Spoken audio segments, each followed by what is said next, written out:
but the space for philosophic reflection as well. The symposium where scholars from diverse legal traditions could engage the genuine dialogue about the law's conceptual and moral foundation. We are especially honored to welcome our colleagues from Japan, Turkey, Greece, Spain, and even Poland across Central and Western Europe.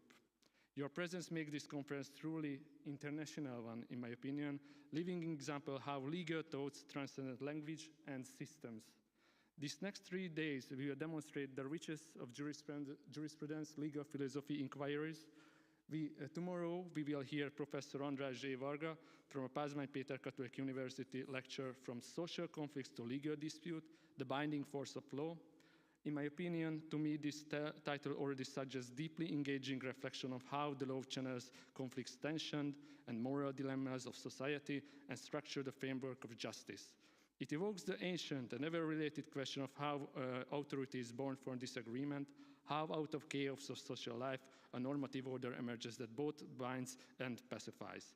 What makes this theme especially fascinating is that it touches a very essence of the jurisprudence, the transformation of moral or political struggles into legal reasoning, and the delicate balance between a coercive power of law and the internal legitimacy.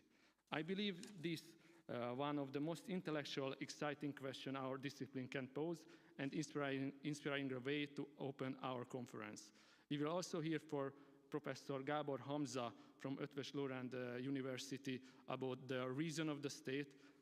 This is one of my favorite topics, in my opinion. This title, when I read the abstract of the professor's work, immediately brings to mind one of the most intriguing and timeless questions of political and legal thoughts. How far the state may go in setting aside law and morality for its own preservation. The idea of the reason of the state has always reflected the tension between moral duty and political necessity, between what is lawful and what is required for survival. The abstract, which I already read that, and you can read it as well in the webpage, suggests the lecture will take us back to the roots of this concept from the Giovanni Botero, Raggio di Stato, to its origin, classical and medieval thoughts in the works of Aristotle, Polybus, and Cicero. It promises to fascinating the reflection of how the interests of the state and those of society may align or sometimes diverge, and how this question still resonates today constitutional and international context. We also hear from Professor Zoltán Zétó, from our Dean and Head of Department, the Constitutional Reasoning and Central Europe lecture. To me, this suggests this highly relevant, thought-provoking discussion about how constitutional courts in our region navigated the delicate balance between sovereignty, pluralism, and the rule of law, and maybe about we can hear about the Rechtsstaat theory as well. It touches one question that lies at the heart of both jurisprudence and constitutional identity: how interpretation itself becomes an act of legitimacy in a modern Europe. I'm especially pleased to note that our organizing committee is excellently represented in his room and in this conference. Beyond the session, we traverse broad intellectual landscape from Aristotle's conception of political justice to digitalization and automation in legislation, from a transformation of internal and domestic law to the rhetoric of Pope Francis and the moral languages of contemporary theology. We also encounter reflection of the messianistic imagination of the early modern empires, exploring the intersection of religion, politics, and power, and even collapse of the nature order in H.P. Lovecraft fiction, where the limit of reason and the law are tested in the world of chaos. Unfortunately, we must note that Professor Zoltán Juhász's presentation, the terminology of legal culture, originally scheduled that tomorrow, has been cancelled due to his illness. We wish him a swift recovery, and we hope that we will welcome him in the future event as well. In addition to this academic discussion, I'm pleased to note that the conference will also include evening cultural programs here in this beautiful palace. On both today and tomorrow evening, following the jurisprudential session, we will have the opportunity to experience music and arts as an integral form of intellectual expression. This evening feature lyrical concert by soprano Lilla Sámel, accompanied by Éva Barkányi Horváth on piano. and evening, moving from Puccini, a passion to charm, and Hungarian operette. Please note that the performance will begin with a short delay, approximately 30 minutes following the conclusion of the day academic program. Tomorrow, Canadian pianist Kerry Waller will perform the recital entitled From the Darkness to Light, featuring works by Liszt, Respighi, and Medner. These programs remind us that art and jurisprudence share common aspiration, both seek order and complexity, and both reveal harmony through human creativity. We will see jurisprudence not as isolated discipline as a bridge between philosophy, history, and social reality, and ongoing dialogue about how law justifies itself and how resists moral erosion. It is precisely the question, the validity of law under pressure, that frames the opening of our symposium today. Art refines emotion into beauty, just love refines conflicts into justice. From this harmony of thought and form, let us return to the intellectual framework of our symposium, where we ask how law sustains its own harmony in times of strain. In recent decades, democracy and the rule of law have faced serious challenges, from the rise of the populism across the continent. Political science has explored these developments in depth, yet legal philosophy has only begun to conflict in their implication just now. What happens when the populist constitutional amendments enacted in the name of the people and undermine the very principles of the sustained legality itself? Our opening keynote lecture addressed this question directly. It examines the validity of law through the lens of the populist constitutional transformation, drawing examples from Latin America and Africa, if I read it well. So by analyzing four classical perspectives, exclusive and inclusive positivism, nature law, and interpretivism, the lecture asks whether any of these theories can still secure the authority of law when the Constitution itself became an instrument of the erosion. This is probably fitting way to begin our conference by confronting the very tension between law's form and laws as a moral material foundation between a constitutional text and the constitutional legitimacy. And now it's my great honor to introduce you the keynote speaker of this opening symposium, Professor Makoto Usami, LLB, LLM, LLD. He is a professor of philosophy of public policy in Kyoto University, a graduate school of global environment studies, a visiting professor of the Institute of Ethics and Artificial Intelligence at the Technical University of Munich. He previously served as a professor of law and philosophy at the Tokyo Institute of Technology, and also as a visiting scholar at Harvard University. So he has the president of the International Association of Philosophy and Law and Social Philosophy in Japan, and the president of the Public Policy Studies Association in Japan. His research encompasses distributed global, intergenerational, and transitional justice, as well as the ethical dimension of theological purpose. Ladies and gentlemen, it is a great pleasure we begin a conference with his lecture entitled The Rule of Law, the Legal Validity, and the Constitutional Order. Usami sensei, dozo yoroshiku onegaishimasu.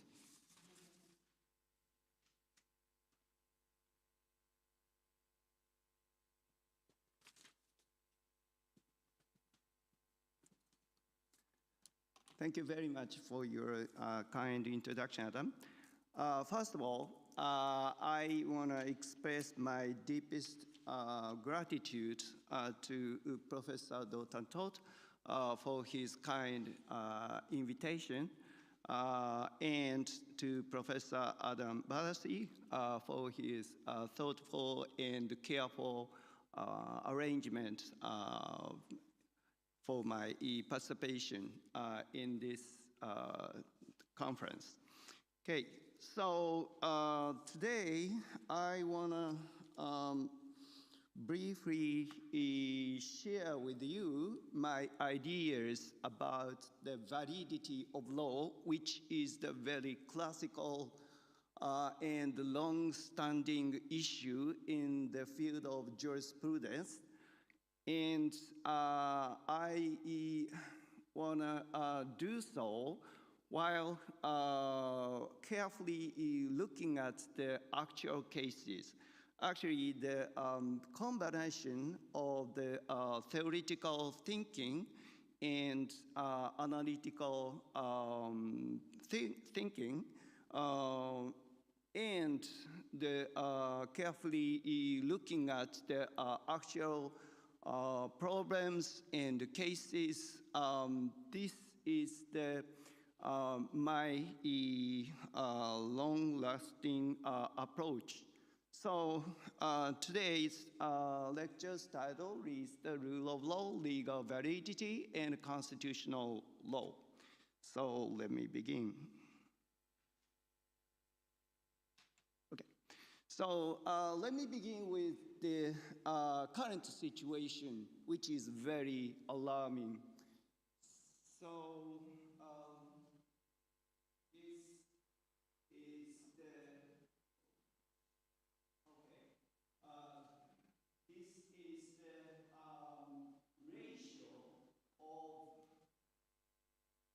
populist governments in all governments across the world, and you can see two parts.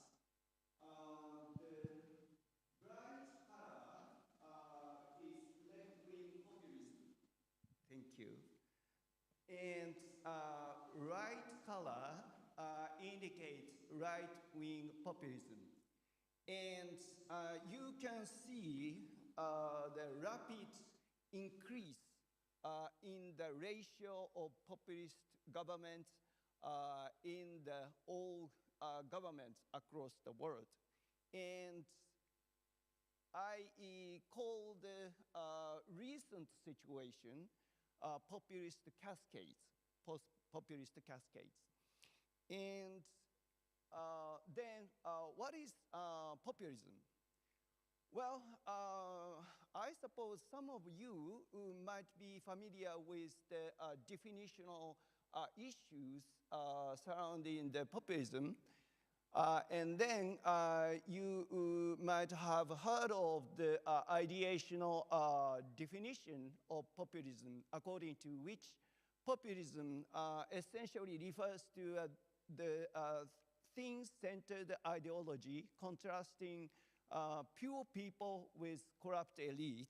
On the other hand, another definition says that the populism is essentially the political strategy relying on direct support from unorganized followers. And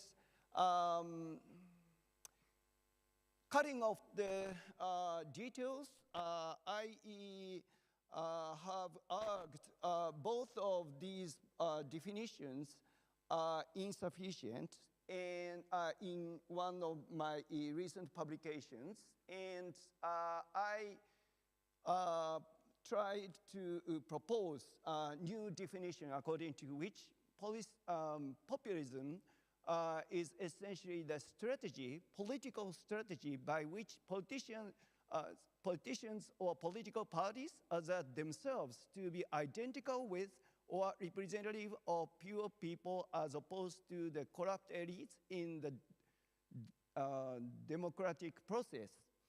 So essentially, my own definition is a kind of combination of ideational definition and strategic definition, but at the same time, I add or I emphasize on the some new aspect of the populist phenomena, which is the fact that this phenomena can be seen only in the democratic process. Okay, and then let me mention several features of this long-standing but recently developing the phenomena of populism. The first feature of populism is what I call anti-institutionalism. So it's whether or not it's right-wing or left-wing, populism has essentially tendency to go against the institutional arrangements, including the constitutional order. And so, my today's talk will be focusing on this feature. And other than that, I mentioned in my recent paper 4 features of populism, including the anti-inclusivism, for example, the exclusion of the LGBT people, or the racial or ethnic minorities in many, many societies, actually. Or the anti-internationalism, such as the Trumpism's the introduction of the tariff, or intergenerationalism can be exemplified by the backsliding of the climate change mitigation policies that can be seen in the North and South America. And also, populism show the anti-intellectualism, okay? So then, what does it mean to democracy and the rule of law? Actually, we can see the democracy backsliding in recent years. So let me explain just a little bit this figure. You can see yellow line. Yellow line indicates the number of countries in democratization episodes. So then you can see a declining number for such countries. And then what is the blue line? Blue line indicates the number of countries in autocratization episodes. And then you can see rapid increase, right? And dotted line indicates democratic countries under autocratization, about which you can also see significant increase. And then what about the rule of law? Okay, the rule of law, which I suppose all people in this room are very familiar with, has been considered as the opposition to the rule of man. You can see, for example, you can see the many remarks about the rule of law or the somewhat similar ideas in classical writings, including the Aristotle, John Locke, or Dicey. And then you can confirm that rule of law has been considered as the opposite to the rule of man. And then in the contemporary academia, we have 2 different and conflicting traditions about the idea of the rule of law, one of which is what we have called the thin conception of the rule of law, according to which only formal and procedural requirements are included among the all requirements of the rule of law. For example, Friedrich Hayek or Joseph Raz, or the many others actually in the field of the legal philosophy have endorsed this conception.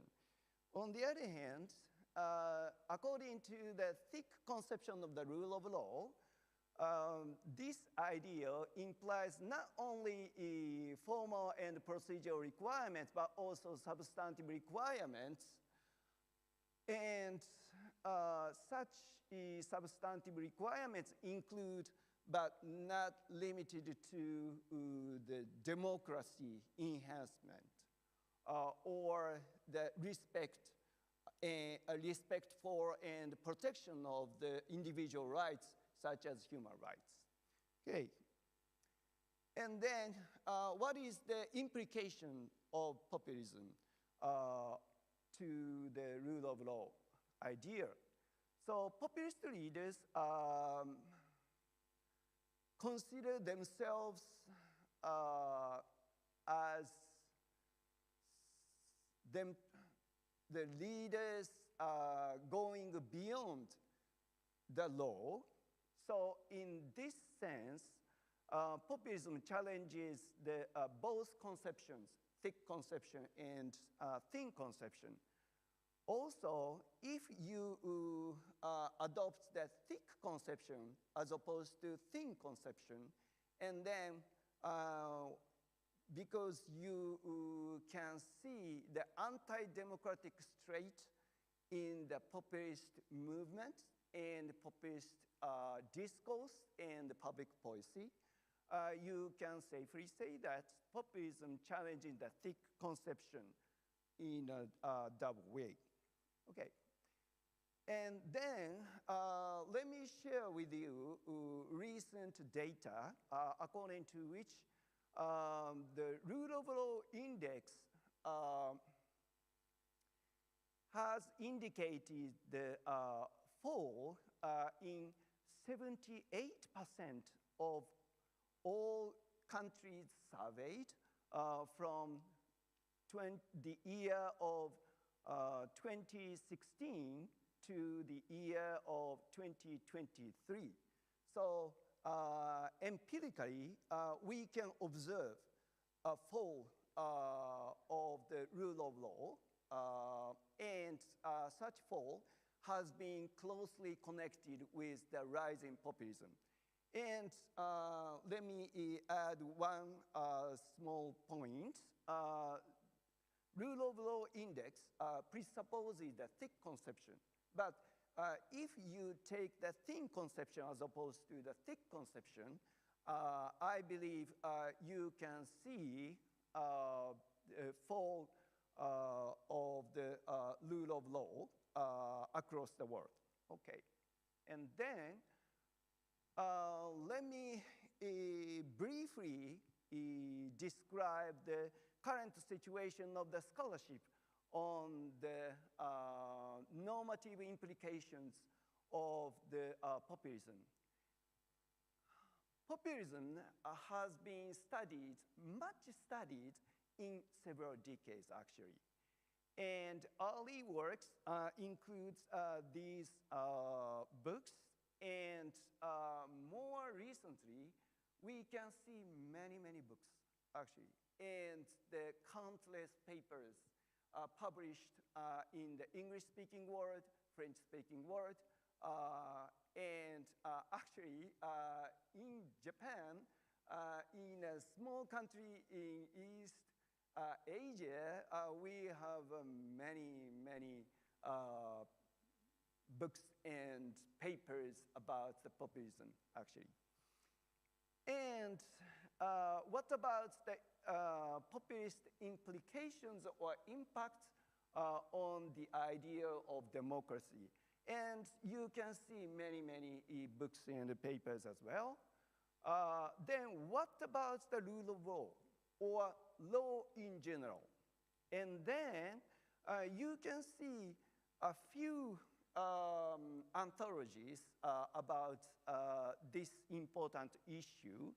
But I want to emphasize this now. We can see research gap, by which I mean we can find a few studies by legal philosophers about the legal implication of populist movements and populist regimes. And then Based on my basic recognitions about the current status of the literature on the populist-related normative issues, I set up my lecture's aim like this. Well, the context of the problem is the validity of law, as I mentioned. And then let me share with you the whole picture of the current situations in the literature. As you can see, we have 4 different and primary views on the validity of law. The first is, of course, exclusive positivism, exemplified by the Joseph Ross, especially. But you can see some other very famous legal philosophers here, the first cell. And then the second position I want to mention now is inclusive positivism, exemplified by Herbert Hart and Jules Coleman and Kramer. And of course, we have the long and strong tradition of natural law, according to which the validity of law exclusively relies on the non-man-made law. And let me call non-man-made law morality. Of course, I think I'm aware with such interchangeability of the non-man-made law and morality, but to simplify and clarify the point of my argument in my talk, let me take such interchangeability of 2 words. And the 4th position is interpretivism, represented by Ronald Dworkin. Okay. And then my lecture's aim is to examine these 4 views on legal validity in the context of populist constitutional change. And more specifically, I want to ask one question. When a populist government undermines the basic principles of the Constitution through its constitutional amendment, which view on legal validity can address such a constitutional amendment in a plausible way? In other words, I want to examine each of the 4 views on the validity of law by putting them into the real-world context, very serious real-world context, which is the challenges, populist challenges to the rule of law. And my methodology is mixed. I adopt the thought experiment from Anscombe to Anscombe's the trolley problem to John Rawls' original position to Derek Parfit's of the scenario of the human extinction, for example. We can see many, many examples of thought experiment in the field of philosophy and political philosophy and legal philosophy. And in my talk, I follow such a tradition. On the other hand, I want to take real-world examples of the populist constitutional amendment that can be seen in some other parts of the world than Europe. Why? Why I don't take any examples from the European continent? Well, one of the reasons for this is that I don't think that I'm not qualified to take any examples from the European countries. I suppose all of you are more knowledgeable than such cases, so this is one reason. At the same time, and I want to emphasize this point now, when we discuss the issues in general jurisprudence, I believe not only European cases, not only North American cases, but also the cases in other parts of the world matter as well. So we need to see not only the Western cases, but also the non-Western cases. So that's why in my talk, I pick up some cases from Latin America and Africa. Okay. And then let's see more closely actual cases of the populist constitutional amendment. And today, I want to focus only one type of such constitutional amendment, which is the removal or modification of presidential term limit. Okay? Let me share with you the background information about this. According to one of the recent papers, 1/3 of the presidents who came close to the end of their prescribed term attempted to remain in office between the year of 2000 and the year of 2019. And if you exclude established democracies from the countries you consider, and then you can see more than half of the incumbent presidents who have attempted to remain their seats, even though their term is closing the termination period. Okay, and 2/3 of such attempted remaining in their office have been constitutional amendments. So actually, if you look at the situation all over the world, and then the presidential term limits removal is very big issue, actually. That's why I pick up this type of the populist constitutional change today. And then what is the implication? What is the implication of such constitutional amendments? Well, I would say that such changes imply that the president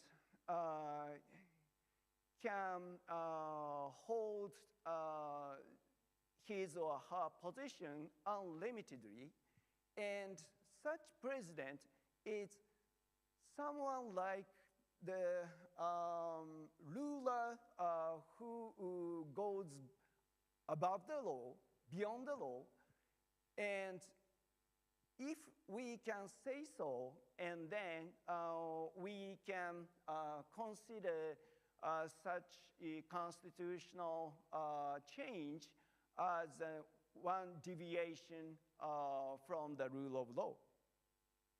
And then let me share a short list of such constitutional changes.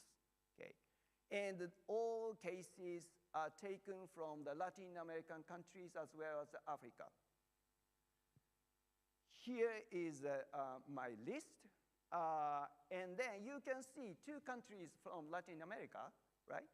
But more impressive is African cases. So please look at the right-hand side column. And then in Cameroon, the incumbent president has held his position since 1982. And similar can be seen in Uganda. In other words, the removal of the presidential term limit has the huge impact on the country's political regime. More specifically, such removal can create authoritarian government. And you remember my definition of populism. Populism occurs only in democratic processes. And then we can safely say that populism has a strong tendency to make democracy to undemocratic regime. And we can see real-world examples in some African countries. So that's my point, okay. And then let's move to the theoretical considerations while looking at such serious real-world examples. And let me begin with the examination of the exclusive positivism. The assumption here is that the validity of law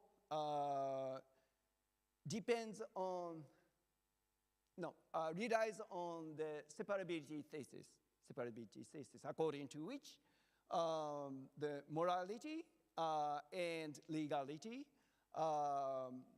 don't have necessary connection or link, and we can make a distinction between the strong interpretations and the weak interpretation of the separability thesis.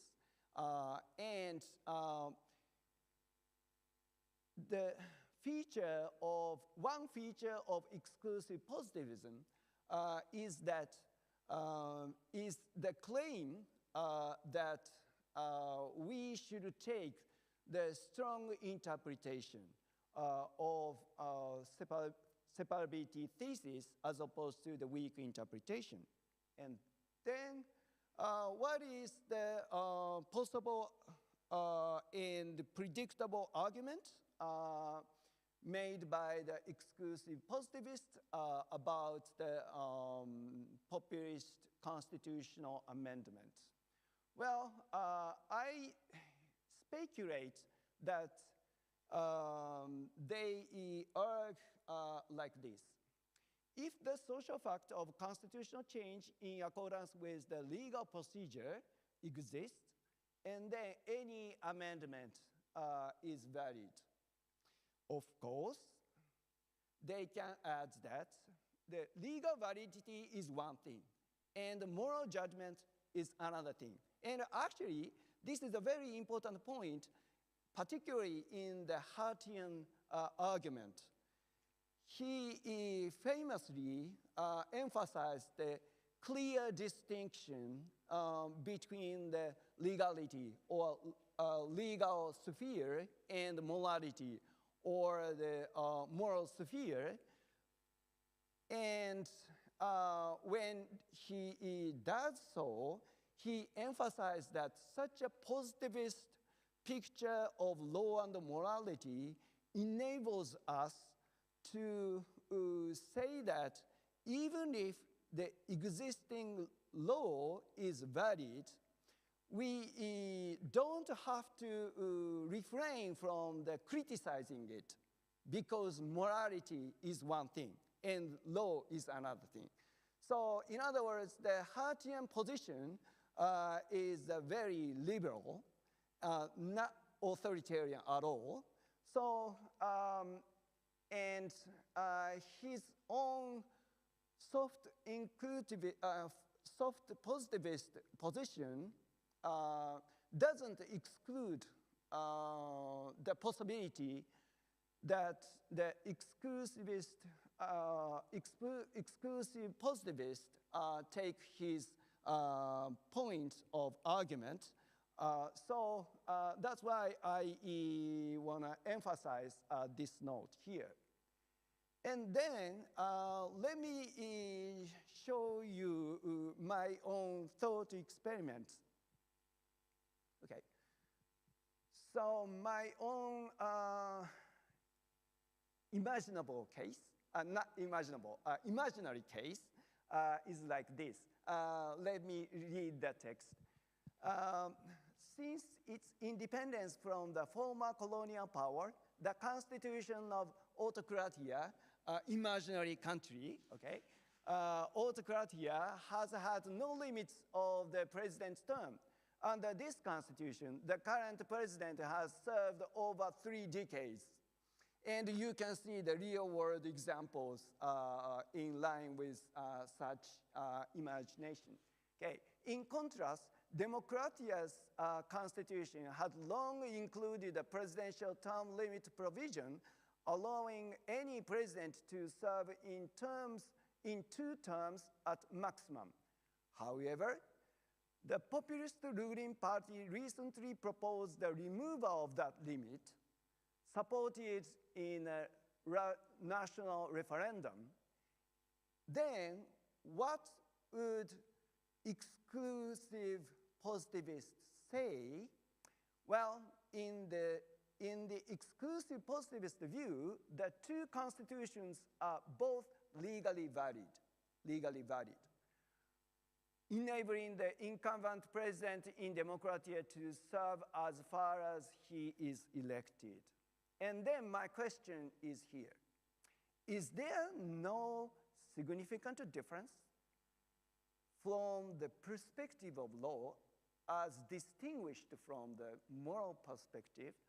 Is there any significant difference between the long-lasting lack and the new removal of presidential term limits? And if you think that there should be some difference between the 2 cases, and then you might not be able to rely on the exclusive positivist position, then let me move to the second view, which is inclusive positivism. The assumption here is that the conventionality thesis is the center of the validity of law. And then what would their argument be? I speculate that they would argue that if the master rule, which is the meta-level rule, such as the rule of recognition in Hartian theory, recognizes the constitutional amendment as legal, and then any amendment is valid. And then the question is, how can we identify such meta-level master rule? And as inclusive positivists, as well as exclusive positivists, have urged, master rule can be identified through the observation of judges' convergent legal application, which is the essence of the separability thesis. Okay. And then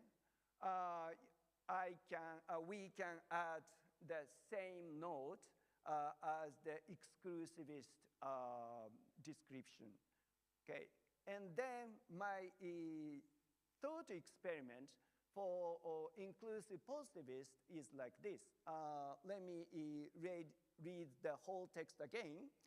Immediately after the presidential term limit in Democratia's constitution was removed, several non-governmental organizations, which presumably work for the democratization of the country, for example, separately challenges the removal by lawsuits, arguing that the removal is unconstitutional and so null and void.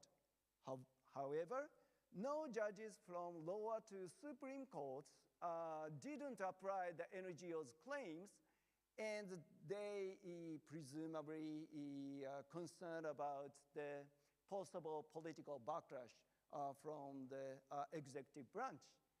And then what would exclusive positivists say in the inclusive positivists say? In the inclusive positivist account, the term limit removal is valid because this removal has been endorsed by judges today. Then my question is like this. Is it plausible to consider this removal valid when judges are incidentally accommodating to the executive and the legislative branches? Does everything rely on the actual attitudes of the judges? This is my question here. Okay. Then let's turn to the natural law. Their assumption is that legal validity depends on the non-man-made law, and as I mentioned, I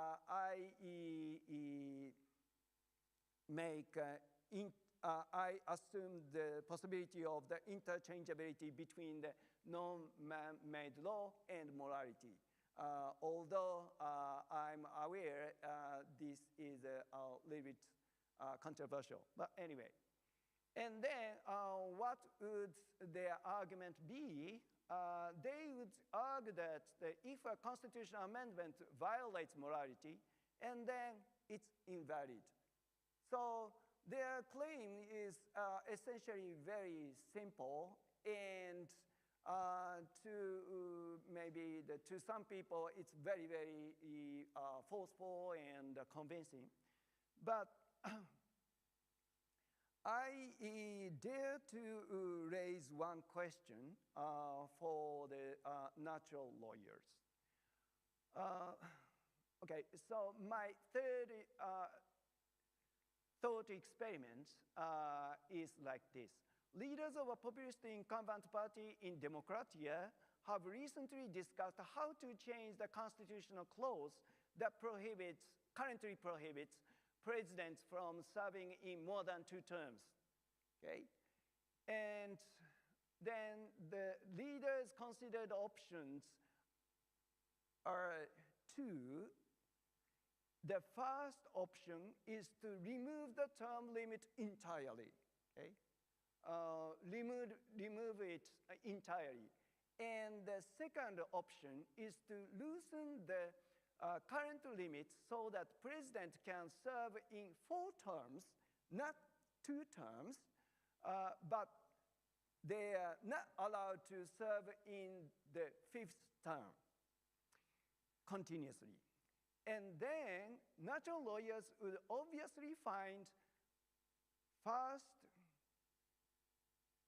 option invalid, but different natural lawyers might have conflicting views about the second option depending on their evaluation of the immorality of the second option.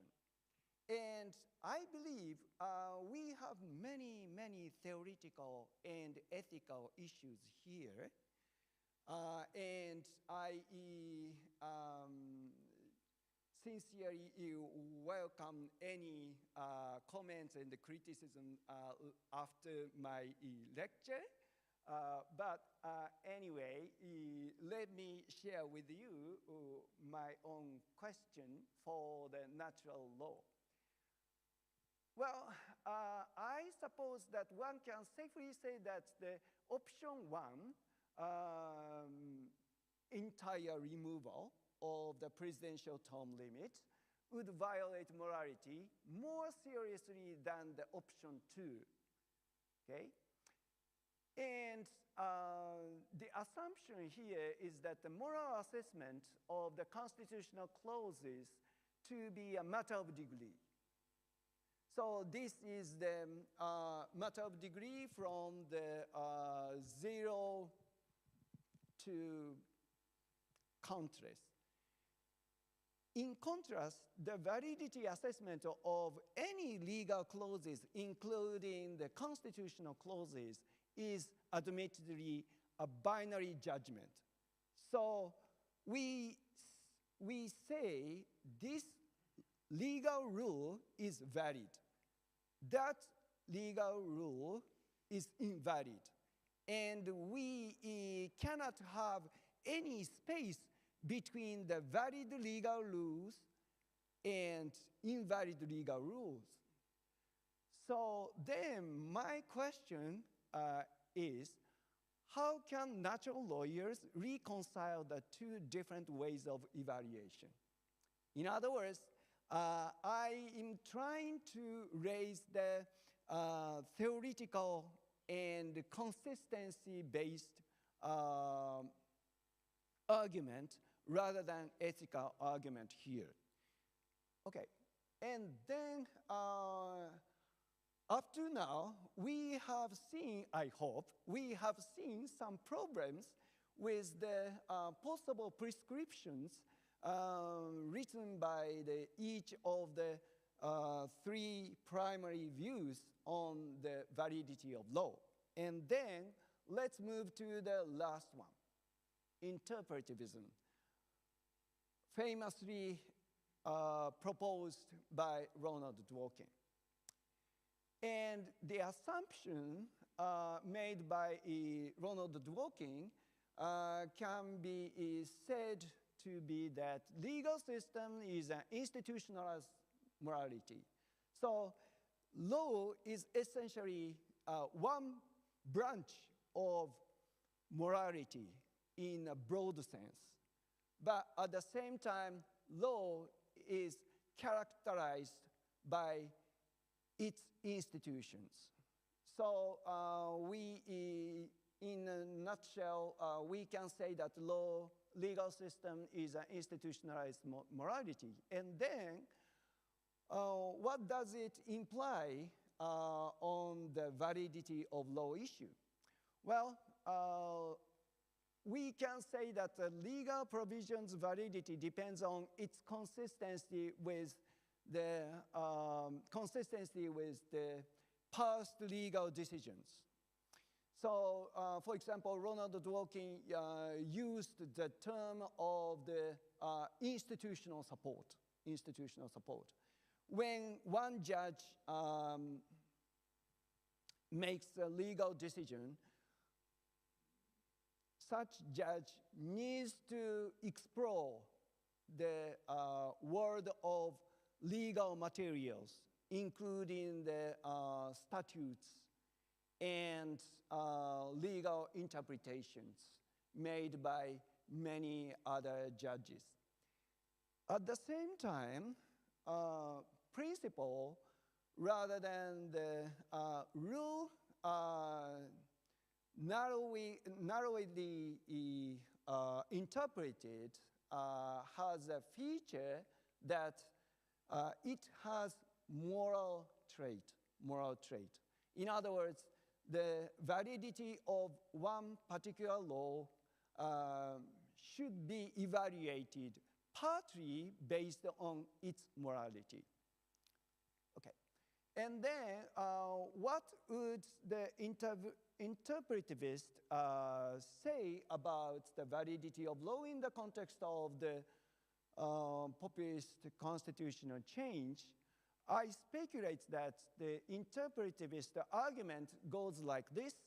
If a constitutional amendment deviates from the principles that can be drawn from the legal system's constitutional order consisting of the legal materials, including the constitutional clauses and the accumulative interpretations of each clause, then such an amendment can be said to be invalid.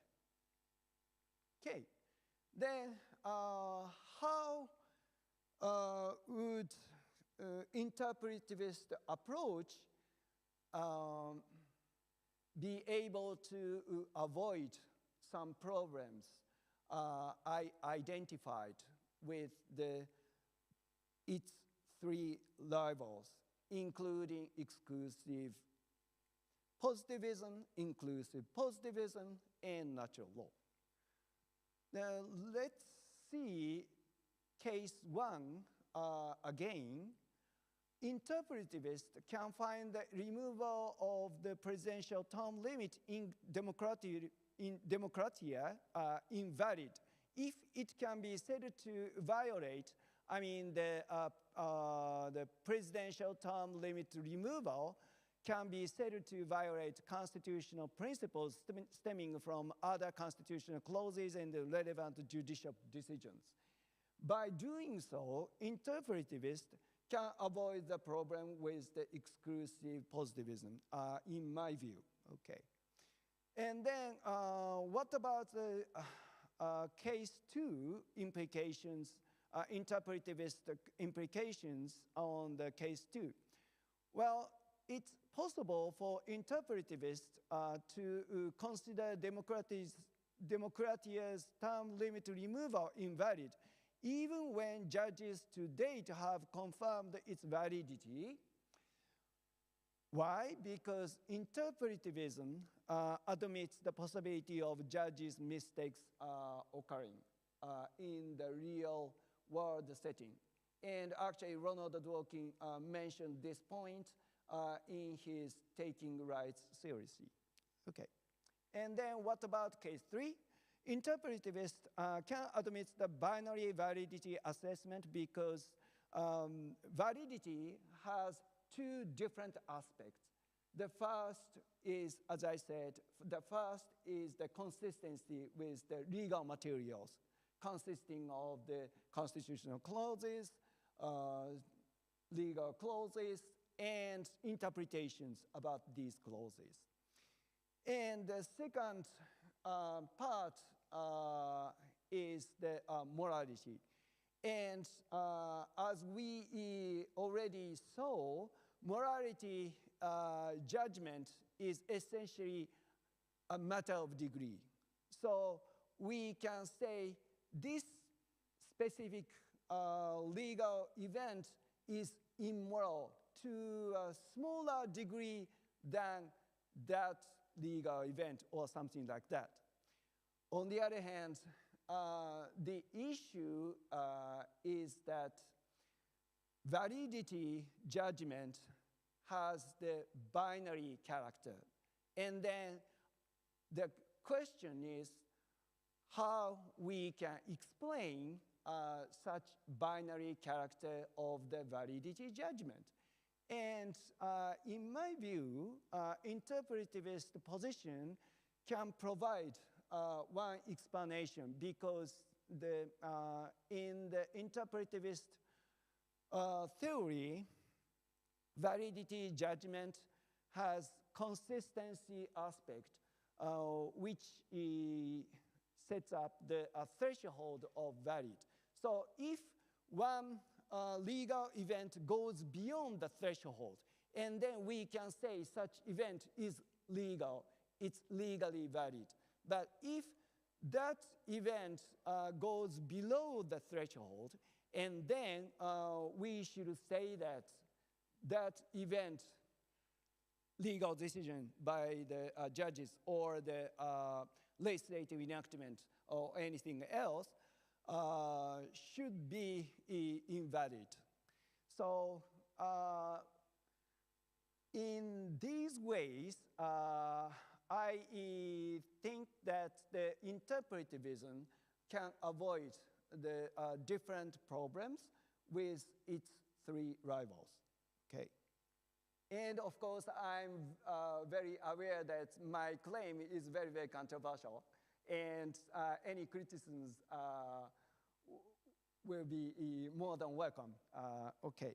And then let me conclude my talk. So what's the context I have focused on? That's the rising populism. And then we already saw one significant literature gap.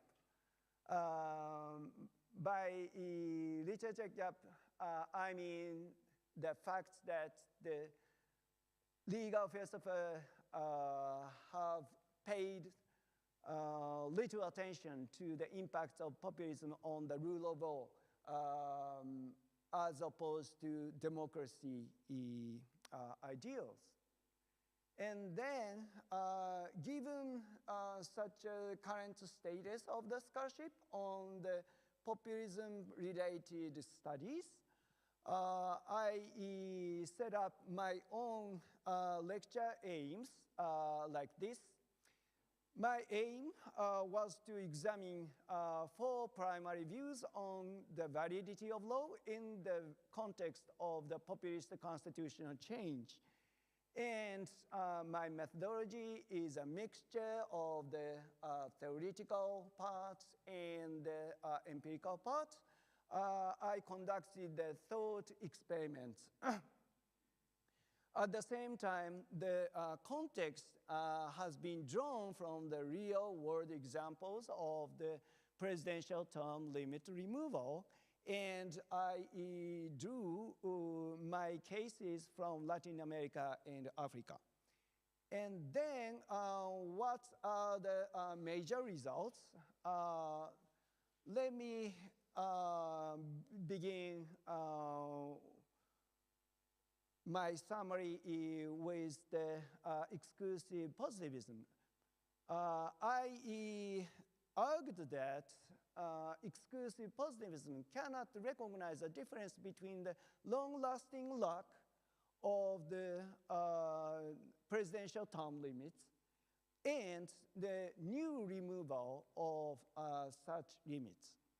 And then I proceeded to argue that inclusive positivism cannot address the removal in cases of accommodating judges. And then, what about the natural law? Natural lawyers cannot distinguish between the matter of degree moral judgment and binary validity judgment. That was my argument. And then I suggested that the interpretivist position can avoid these 3 problems. In other words, the interpretivism can avoid the problem of the failure to recognize the difference between the lack and removal, and it can address the removal even in cases of the accommodating judges. And interpretivism also can distinguish between the matter of degree moral judgment and binary validity judgment. And if we, by the interpretivist view in this specific context, and then I suggested that we should seriously take the idea of constitutional order in the context of the evaluating the validity of law. And then this is the last part of my talk. What is future agenda? What is future agenda? Well, in my talk, I focused on the presidential term limit removal, which is very, very specific issue.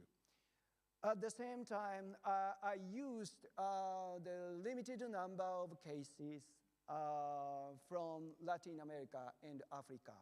And then I want to leave the audience to think about the possibility of such examination by looking at the other forms of the populist constitutional changes, and by looking at the cases in other regions. Thank you very much.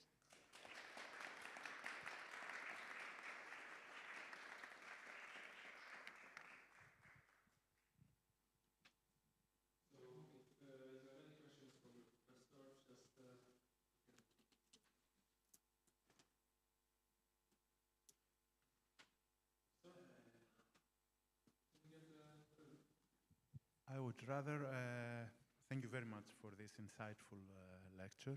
I would make a suggestion. Let's take your thought experiment, Democratia, and make a variation. Democratia has a constitution with term limits, and in this constitution, there is a clause saying that you cannot change the constitution in any way whatsoever, harming the basic democratic structures of this constitution. And then we have this move for an amendment that will remove the term limit or extend it. This is how it happens in the real world. But a court comes and says, no, this cannot be done. A positivist court, exclusivist, saying that we have an eternity clause in our constitution. This is called eternity clause from the German idea of a constitutional clause prohibiting certain amendments. This is around 1/5 of the world constitution contains such clauses. In other cases, the court, without such a clause, has to be interpretivist. Why? Because it has to construct a theory, and there are courts in the world that have done so, and they have done so in the case of presidential term limits, to say that, okay, our constitution does not prohibit change of any matter, but we cannot say that we extend the term limits beyond twice, to the third time, because this harms democracy, and democracy is the basic structure of the constitution, and if we change this constitution is not this constitution, it's another constitution, so we have a replacement, so a constitution cannot allow its replacement, so this amendment is invalid. This sounds like interpretivism, but the courts which have done so, they tried to make it positivist. This is just a suggestion that there are variations in what you said. And the eternity clause thing inserts a variation. Okay.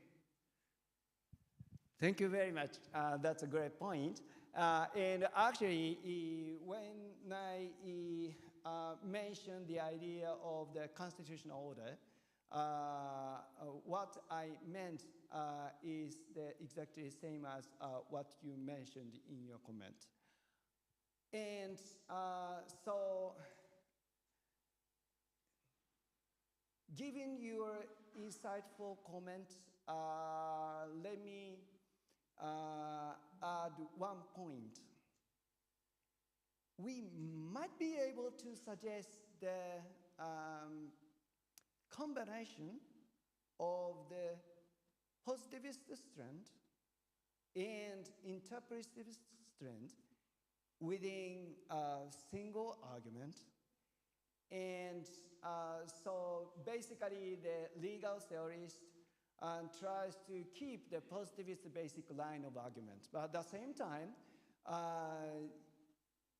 the legal positivist or the legal theorist who recognize himself or herself as a positivist can argue that the boundary of my argument is limited.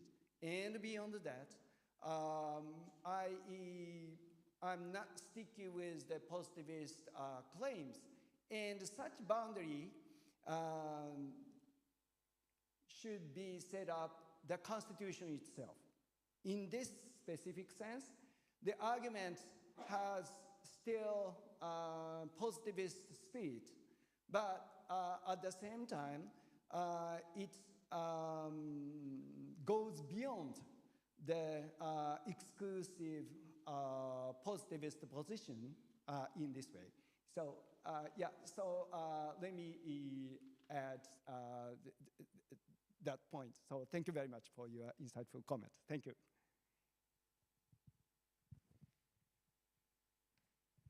Thank you very much for your presentation, Professor. I would like to know your definition of the natural law. Yeah, because if it's something that is interpreted by the judges or by the legal system, then I understand that it's something that is fabricated. And in this case, I wouldn't see the difference with interpretivism or the exclusive positivism. So I want to know if the idea of the natural law you're referring here is this one that is interpreted, or is a more kind of a universal, metaphysical type of natural law, with could be religious too. Thank you very much. Thank you for giving me a chance to clarify what I very briefly mentioned in my talk. Well, actually, in my understanding, natural law invokes the non-man-made law which goes beyond man-made law. I mean the human law and lex humana. So it should be universal.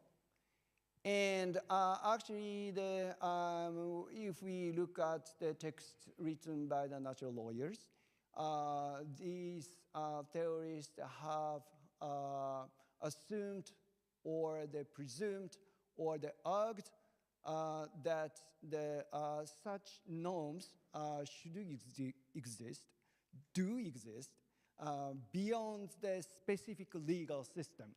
Yeah. So in this sense, natural law can be clearly distinguished from the interpretivism, which invokes the internal moral trait within specific legal system. And actually, in this connection, it's suggestive that the Ronald Dworkin, in his late works, mentioned the idea of legality. And I suppose all people in this room are familiar with the Longfellows theory. And Longfellow argues about the legality, right? Legality. If one rule should be a legal rule, and then the legal system within which the legal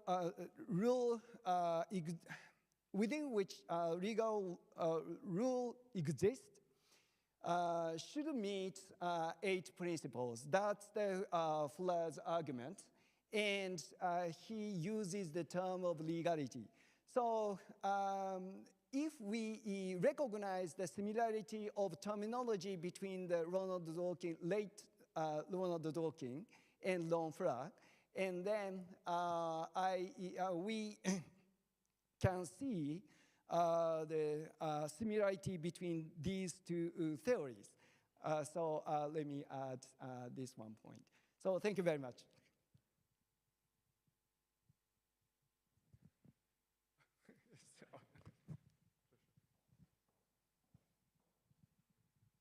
Thank you so much, Professor, for your presentation. I just wanted to highlight, I'm African, I'm from Africa.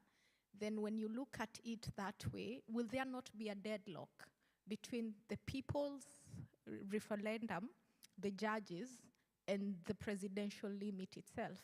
Having come from Kenya, there's a dispensation whereby the president wants to extend his term limits. The people are saying that cannot be possible without a referendum, and people are thinking now the judges have been bought. If it's taken before the court of law, then it will be a deadlock between the people, the executive, and the judiciary. Then if you look at the African dispensation, will there not be a deadlock?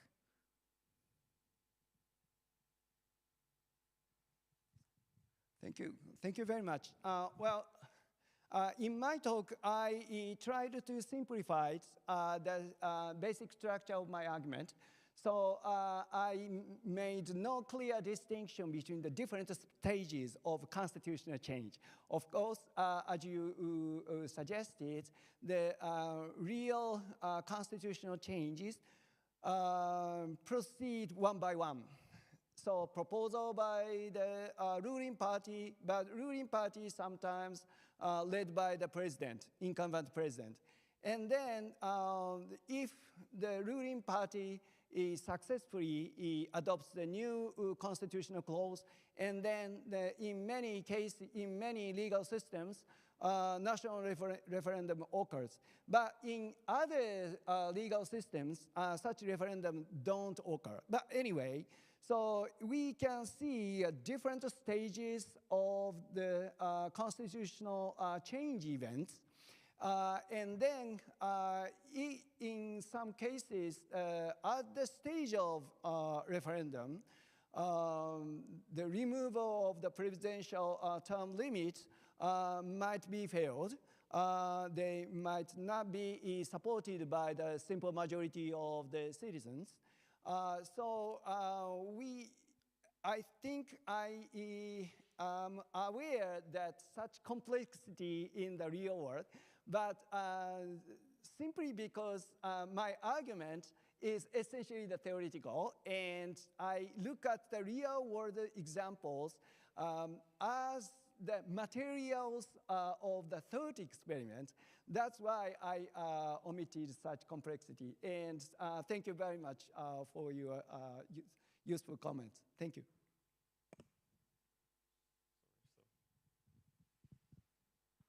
So, first of all, thank you very much for your presentation, which clarified quite a lot of issues in connection with constitution making.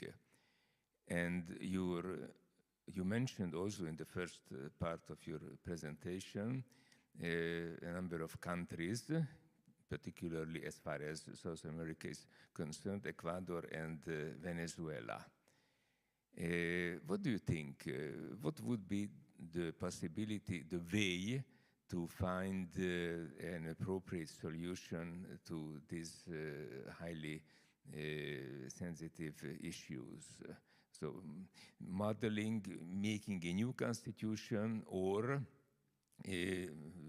adopting the American way of constitution making by means of amendments.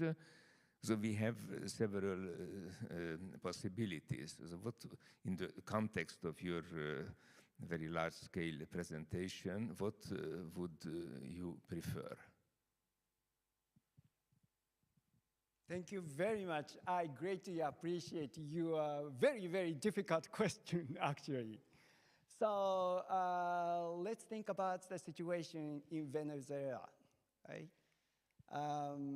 For example, 3 decades ago, the country was kind of democracy, right? I mean, the elections worked. And then Hugo Chavez was elected, and he was widely supported by the citizens.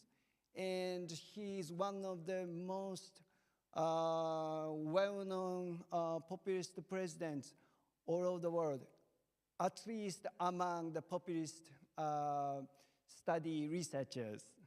And some mass media reporters have admitted his the fame as a populist president. But he has gradually shifted to the autocratization. And one of the important events in this context was the removal of the presidential term limits. And then what is the current situation in that country? Actually, if you look at the democracy index measured by the Economist Analysis Unit, And then you can see Venezuela is not democracy at all. That country is classified into the autocracy regime. So as you can see, in that index, all countries are divided into 4 groups: full democracy, flow democracy, and hybrid regimes, and authoritarian regimes. And Venezuela has been classified into the 4th class. And given such a very difficult situation, frankly, I have no idea about the feasible prescriptions for that country. I don't know. I mean, for example, let me briefly mention the history of Japan in my own country.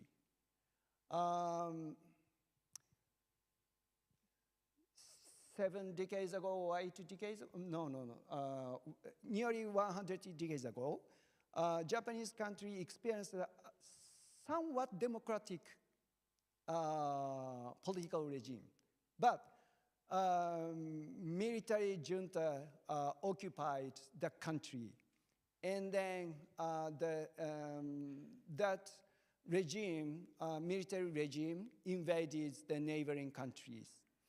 And then such a dark period of time eventually ended only by the defeat of the military regime by the US-led allies. And it's a tragedy, but at the same time, it's a kind of a story of relieving people from the oppressive regime. And I have no idea what I should say about another country which is different from my own. But at least about my own country, the democratization of Japanese society was a good thing to not only neighboring country peoples, but also the Japanese people as well. So yeah, it's obviously a tragedy for all of us to see the very oppressive regime's realities. But eventually, the people in each society should have voice about what they could do to address such an oppressive regime. So I'm greatly appreciate your very deep question. Thank you very much. So I don't want to be the incumbent president of Autocracia, but if you do not have any questions, we need some time to reorganize the place for the cultural event. So if you do not have any more questions, so thank you very much, Professor. It was a pleasure to have you.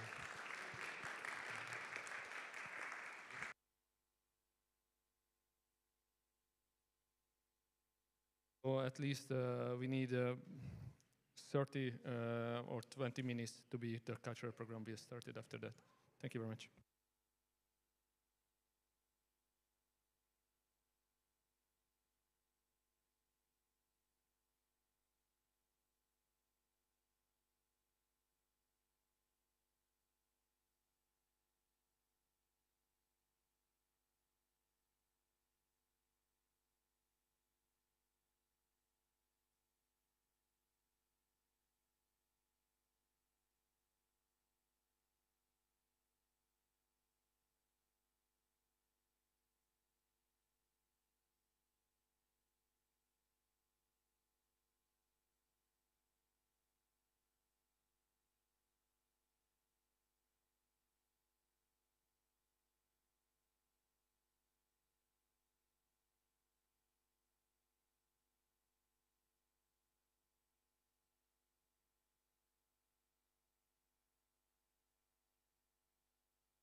Szerintem ülj le nyugodtan.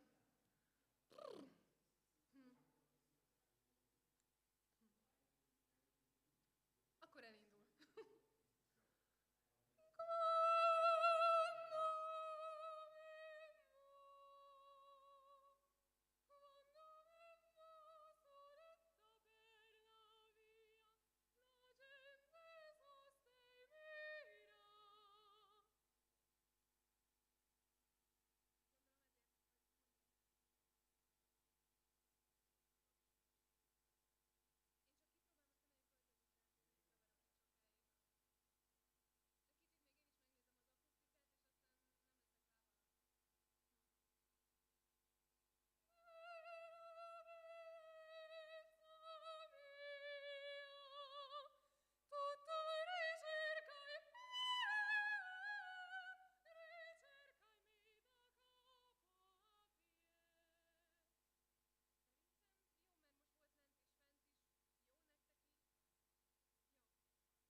all around the world, dear guests, allow me to briefly introduce this evening performance, a true bridge between the passionate world of Italian opera and uniquely Hungarian spirit that we proudly regard as a part of our cultural heritage.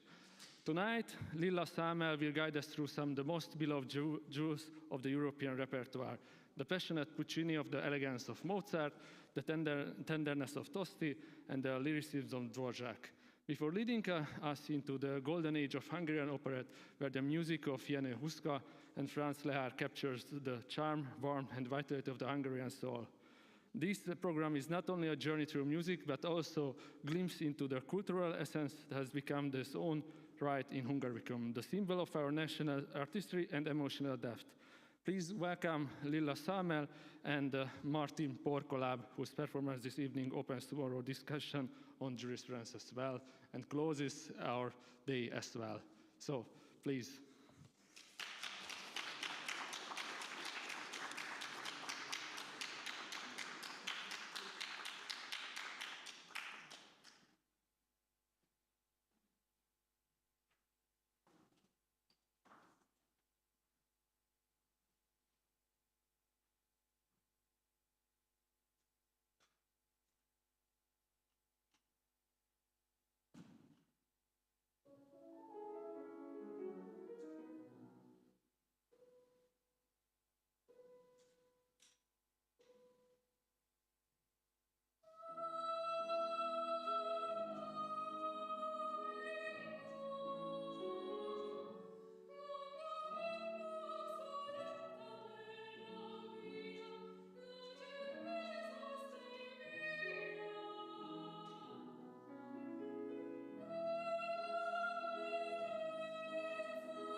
welcome. Good evening, everyone. Sorry, I just wanted to give you a few words, maybe, if you're not so familiar with the operas that I'm singing tonight. Our next one is from Wolfgang Amadeus Mozart. It's The Marriage of Figaro. And it's Susanna's aria. She's in the garden and thinking about how she can finally marry the love of her life after, well, a lot of problems. Let's just say it nicely. Basically, everyone is in love with someone else, but at the end, it's always a happy end, usually with Mozart. So, here the same.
The next one will be from Giacomo Puccini's opera, Gianni Schicchi. It's Lauretta's aria, O mio babbino caro.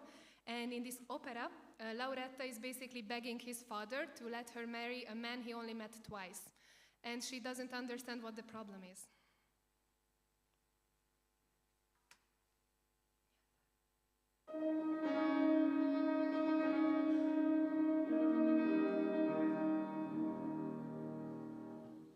O mio babbino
next aria will be from Antonin Dvorak's Rusalka.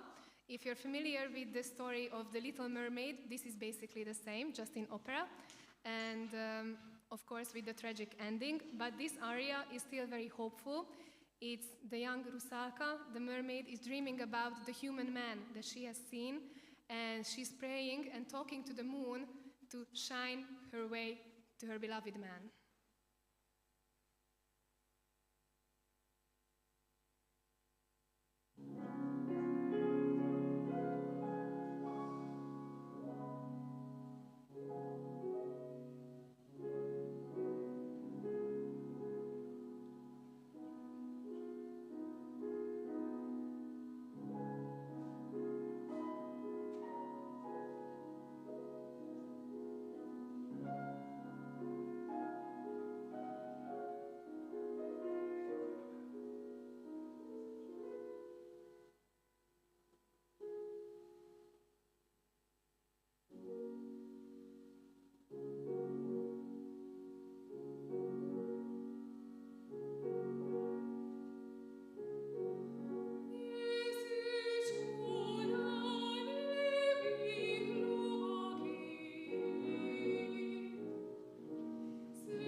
before the finish, our next song will be from a Hungarian operetta, Countess Lily, and Lily is singing about how she is, as usual, in love with a man she can't have, not knowing that the man who is allegedly below her social status is a count. So it's of course about happy ending, but the song is about me, Lily, wanting my love at any price, even if he's poor, even if he's anywhere else in the world, I will go against my father will, just like in Lauretta.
And a little change in the program, because originally my pianist would have been different, and can I get an applause for my pianist, because